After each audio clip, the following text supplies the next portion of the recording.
Alright, we're going to be modeling with trig functions today and solving some trig equations to answer some questions as well.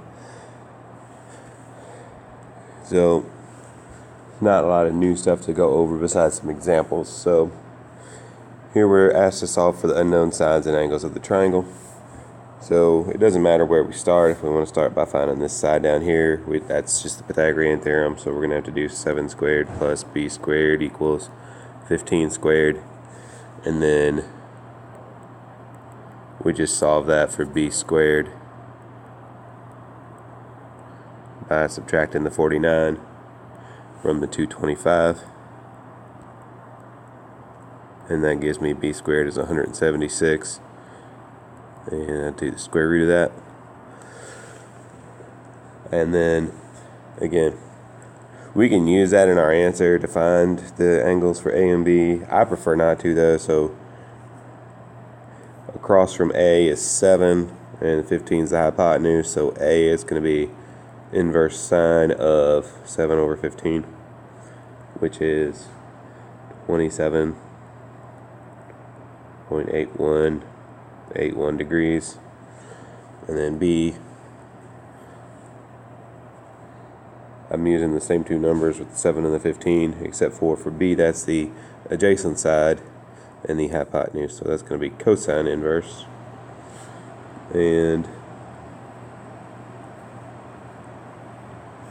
the other thing I can do is just take 90 minus my value for A. Either one works. So that's all we're doing there. If I give you a table of values and ask you to find a possible formula for the trig function, we just have to do some of the same kind of stuff we did on the graphs before. So let's start with the period. All my x's are going up by 1s.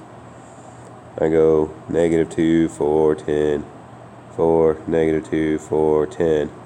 So where I repeat the 10s here, I think that, yeah. So the 4 is my midline, and -2 is my minimum, 10 is my maximum. So from here to here is 4, that's my period. 4 is my midline.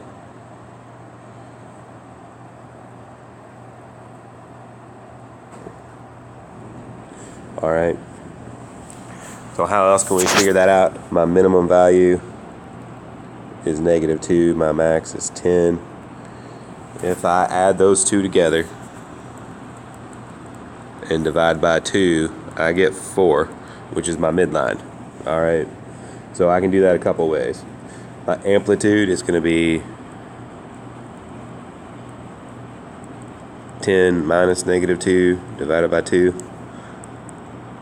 which is 6.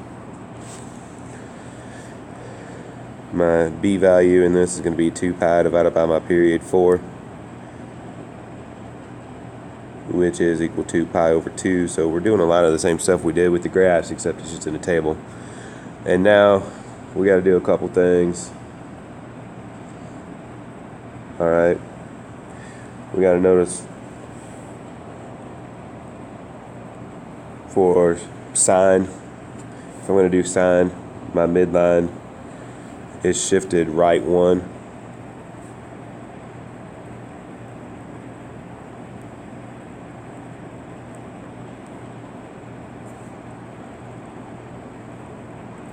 So I'm just going to do that one. And then our function is going to be 6 sine, and then I got pi over 2, x minus 1 in parentheses like that, plus 4. If you would type that in, you could generate this table. Alright.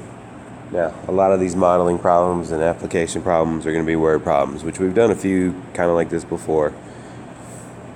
And then there's going to be a few where we have to solve. So on this one, the outside temperature can be modeled by a sinusoidal function. Suppose you know that the high temperature for the day is 63, so that means our max is 63. Our min is 37. And we know that min occurs at 5 a.m. That tells us something too. And T is going to be the hour since midnight. So since this is a 24-hour day, our period is going to equal 24. That means our B value is equal to 2 pi over 24, which is pi over 12. For our amplitude, we're going to do our maximum minus our minimum. So 63 minus 37, and then divide that by 2. And that gives us 26 over 2, which is 13. And our midline is the middle value between these two, or 63 minus 13, 37 plus 13. It gives you 50. So again, if you want to actually just do a calculation, you can add them together and divide by 2. That gives us 50. So, since we know that the minimum occurs at 5 a.m., that gives us a shift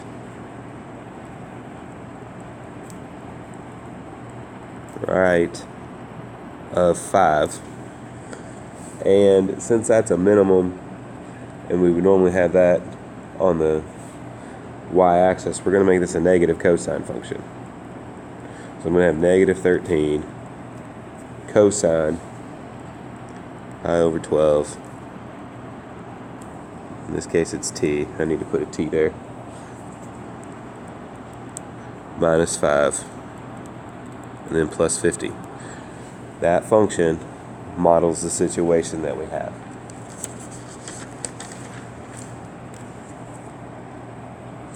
Alright.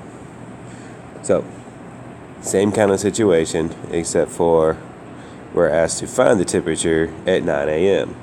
So our first things we go through, we have to set up our function. Alright. So our high is 105. That occurs at 5 p.m. The average temperature is 85. So that tells me my midline is 85.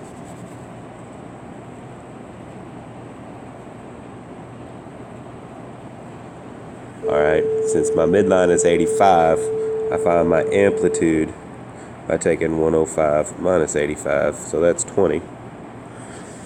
Alright, and again, just like the last one, my B value is going to be my period, 2 pi divided by my period, so it's still pi over 12 since there's 24-hour period. And here we know that our max occurs at 5 p.m. So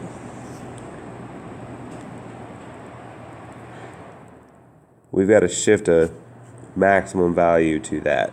So in this case, it's a little crazy because at 5 p.m. it's 17 away from midnight. So we got to shift right 17. So our function ends up being this. And we're going to have a positive cosine function this time because we have a maximum occurring at 5 p.m. So we want a maximum occurring there. And it's very similar to our last function, except I got x minus 17 here. And then I'm plus 85. So I've got different temperatures, it's a few different numbers, but a lot of the same setup.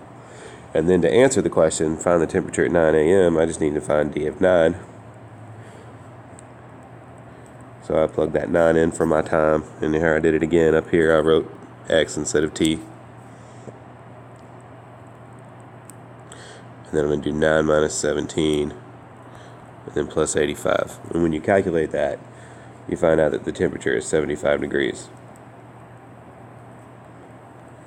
So again, we've done a few things like that before, except now we got to plug stuff in once we've set up our function. So that's the biggest difference today. Some of the problems you'll have to set up the function and then from there solve. So Ferris wheel is 20 meters in diameter. It's boarded from a platform that's 2 meters above the ground.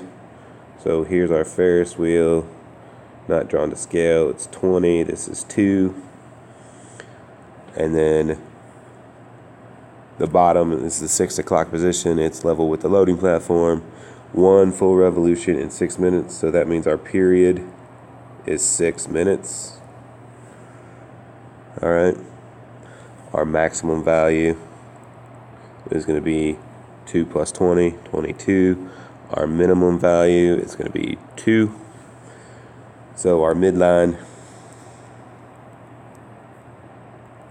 we're going to do 22 plus 2 divided by 2. In that case, that's 24 divided by 2, which is 12. Our amplitude is going to be 22 minus 2 over 2, which is 20 divided by 2, which is 10. And our b value is going to be 2 pi over 6, which is pi over 3.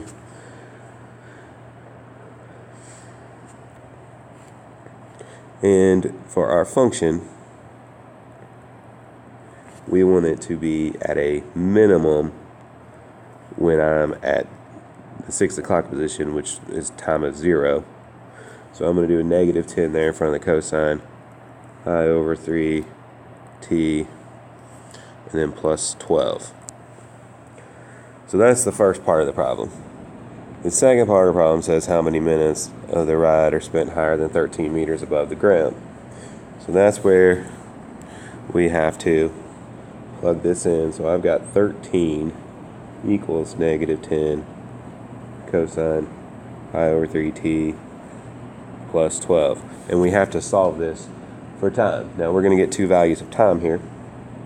Alright, so let me solve this real quick and show you how that works.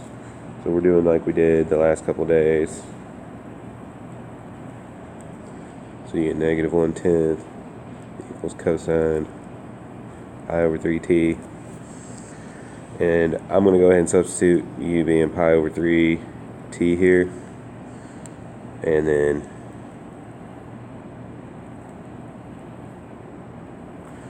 now we got to do two things here. Alright. So our first time is going to be solving this equation. Cosine inverse of negative 1/10 is equal to u. So instead of a u, I'm going to replace that with pi over 3 t1.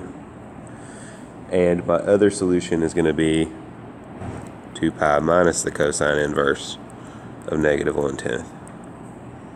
So pi over 3 t2 equals that. So pretty much what I'm going to do is I'm going to take the cosine inverse of negative 1/10 times 3 over pi, and I get t1 being, and then I do 2 pi minus that stuff times 3 over pi to solve for it, and that gives me 4.404.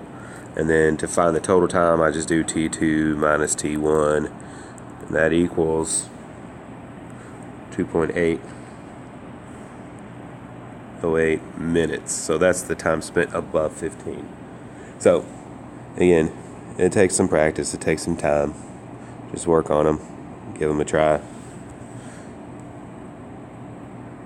Alright.